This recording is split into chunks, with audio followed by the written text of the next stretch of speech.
दोस्तों, कहानी एक ऐसे जोड़े की दास्तान बयान करती है जिसकी नई नई शादी हुई है। सुहागरात में शौहर के दुखों को सुनकर बीवी उसके सभी दुख मांग लेती है, मगर वह उससे कुछ नहीं मांगता है।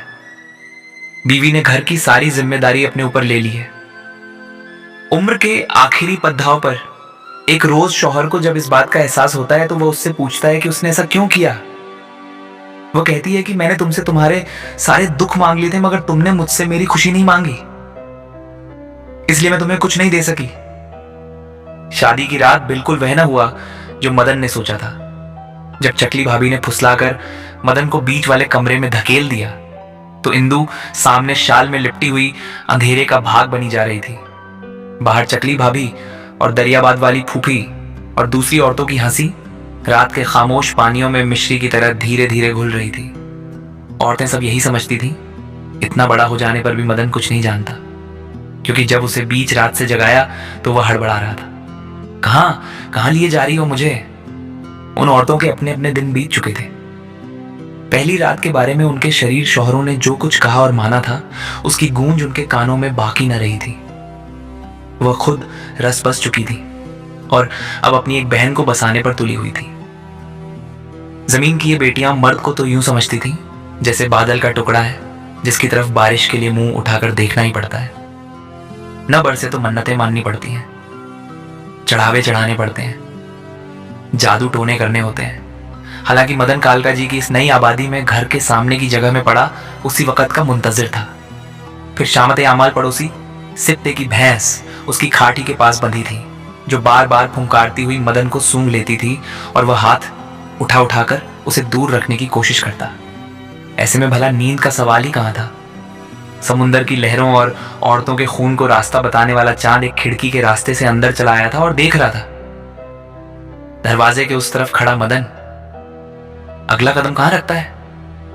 मदन के अपने अंदर एक घन गरज सी हो रही थी और उसे अपना यूं मालूम हो रहा था जैसे बिजली का खंभा है जिसे कान लगाने से उसे अंदर की सनसनाहट सुनाई दे जाएगी।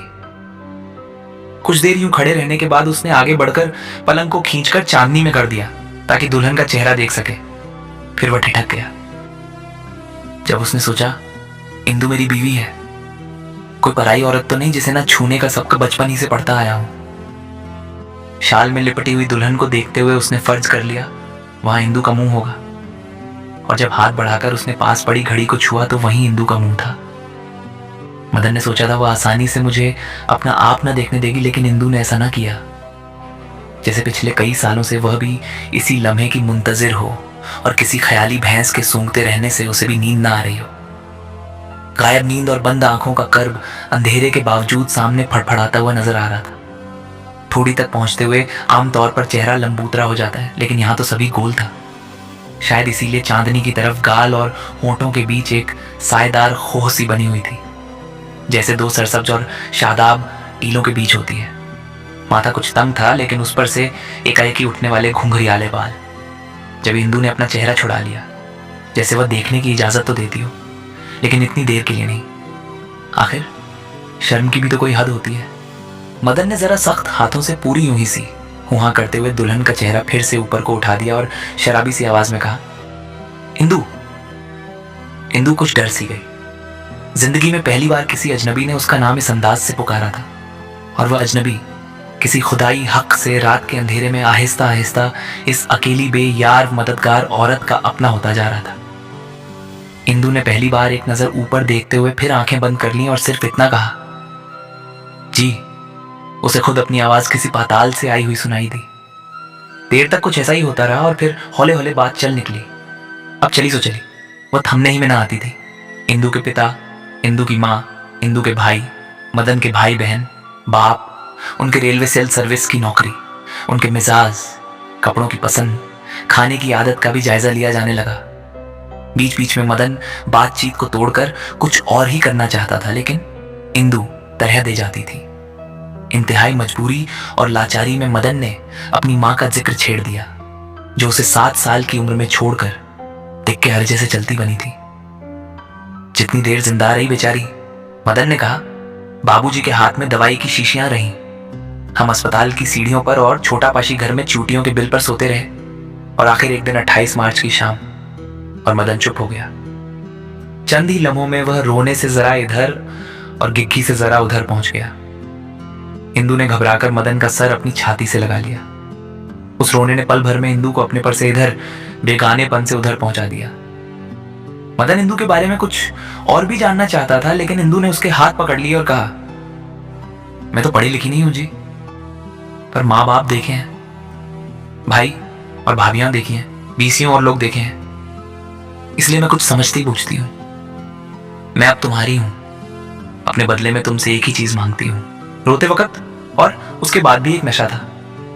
मदन ने कुछ बेसब्री और दरिया दिली के मिले जुले शब्दों में कहा, क्या मांगती हो? तुम जो भी कहोगी मैं दूंगा। पक्की बात? इंदु बोली। मदन ने कुछ उतावले होकर कहा, हाँ हाँ। कहा जो पक्की बात। लेकिन इस बीच में मदन के मन में एक वसवसा आया, मेरा कारोबार पहले ही मंदा है, अगर इंदु कोई ऐसी चीज मांग ले जो मेरी पहुंच ही से बाहर हो तो फिर क्या होगा? लेकिन इंदु ने मदन के सख्त और फैले हुए हाथों को अपने मुलायम हाथों से समेटते हुए उन पर अपने गाल रखते हुए कहा, तुम अपने दुख मुझे दे दो। मदन सख्त हैरान हुआ, साथ ही अपने आप पर एक बोझ उतरता हुआ महसूस हुआ। उसने चांदनी में एक बार फिर इंदु का चेहरा देखने की कोशिश की, लेकिन वह कुछ न जान पाया। उसने सोचा कि माँ या किसी सहेली का रटा हुआ बिखरा होगा जो इंदु ने कह दिया। जब ये जलता हुआ आंसू मदन के हाथ की पुष्ट पर गिरा, उसने इंदु को अपने साथ लिपटाते हुए कहा, दिए। लेकिन इन सब बातों ने मदन से उसकी बहीनियत छीन ली थी। मेहमान एक एक करके सब रुखसत हुए। चकली भाभी 2 बच्चों को उंगलियों से लगाए सीढ़ियों की ऊंच नीच से तीसरा पेट संभालती हुई चल दी। दरियाबाद वाली फूफी, जो अपने 9 लखे हार के गुम हो जाने पर शोर मचाती, वावेला करती हुई बेहोश हो गई थी और जो गस्ल खाने में पड़ा हुआ मिल गया था, छेज में से अपने हिस्से के 3 कपड़े लेकर चली गई। फिर चाचा गए, जिनको उनके जेपी हो जाने की खबर तार के जरिए मिली थी और जो शायद बदहवासी में मदन की बजाय दुल्हन का मुंह चूमने चले थे। घर में बूढ़ा बाप रह गया था और छोटे बहन भाई। छोटी दुलारी तो हर वक्त भाभी की ही बगल में घुसी रहती। गली मोहल्ले की कोई औरत दुल्हन को देखे या ना देखे, देखे तो कितनी देर देखे, ये सब उसके इख्तियार में था। आखिर ये सब खत्म हुआ और आहिस्ता आहिस्ता पुरानी होने लगी। लेकिन काका जी की इस नई आबादी के लोग अब भी आ जाते। मदन तो उसके सामने रुक जाते और किसी भी बहाने से अंदर चले आते। इंदु उन्हें देखते ही एकदम घूंघट खींच लेती, लेकिन उस छोटे से वक्फे में कुछ दिखाई दे जाता, बिना घूंघट के दिखाई ही ना दे सकता था। मदन का कारोबार गंदे बिरोजे का था। कहीं बड़ी सप्लाई वाले 2-3 जंगलों में चीड़ और देवदार के पेड़ों की जंगल में आग ने आ लिया था और वह धड़ाधड़ जलते हुए खाक सियाह होकर रह गए थे। मैसूर और आसाम तरफ से मंगवाया हुआ बिरोजा महंगा पड़ता था और लोग उसे महंगे दामों खरीदने को तैयार न थे। एक तो आमदनी कम हो गई थी, उस पर मदन जल्दी ही दुकान और उसके साथ वाला दफ्तर बंद करके घर चला आता। घर पहुंचकर उसकी सारी कोशिश यही होती कि सब खाएं पिएं और अपने अपने बिस्तरों में दुबक जाए। जब वो खाते वक्त खुद थालियां उठा उठाकर बाप और बहन के सामने रखता और उनके खा चुकने के झूठे बर्तनों को समेटकर नल के नीचे रख देता। सब समझते बहू भाभी ने मदन के कान में कुछ फूंका है और अब वो घर के काम काज में दिलचस्पी लेने लगा है। मदन सबसे बड़ा था, कुंदन उससे छोटा और पाशी सबसे छोटा। जब कुंदन भाभी के स्वागत में सबके एक साथ बैठकर खाने पर इसरार करता तो बाप धनीराम वहीं डांट देता, खाओ तो। वो कहता, वो भी खा लेंगे, और फिर रसोई में इधर उधर देखने लगता। और जब बहू खाने पीने से परेंग हो जाती और बर्तनों की तरफ मुतवज्जह होती तो बाबू धनीराम उसे रोकते हुए कहते, रहने दे बहू, बर्तन सुबह हो जाएंगे। इंदु कहती, नहीं बाबूजी, मैं अभी कह देती हूँ जपाके से। तब बाबू धनीराम एक लरजती हुई आवाज में कहते, मदन की माँ होती बहू तो ये सब तुम्हें ना करने देती। और इंदु एकदम अपने हाथ रोक लेती। छोटा पाशी भाभी से शर्माता था, इस ख्याल से कि दुल्हन की गोद झट से हरी हो। चमकी भाभी और दरियाबाद वाली फूफी ने एक रस्म में पाशी ही को इंदु की गोद में डाला था।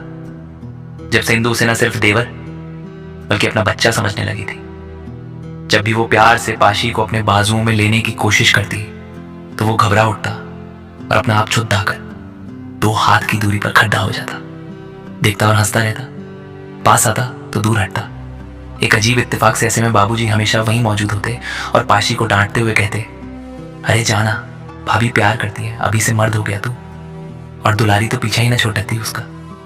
मैं तो भाभी के साथ ही सोऊंगी कि इसरार ने बाबूजी के अंदर कोई जनार्दन जगा दिया था।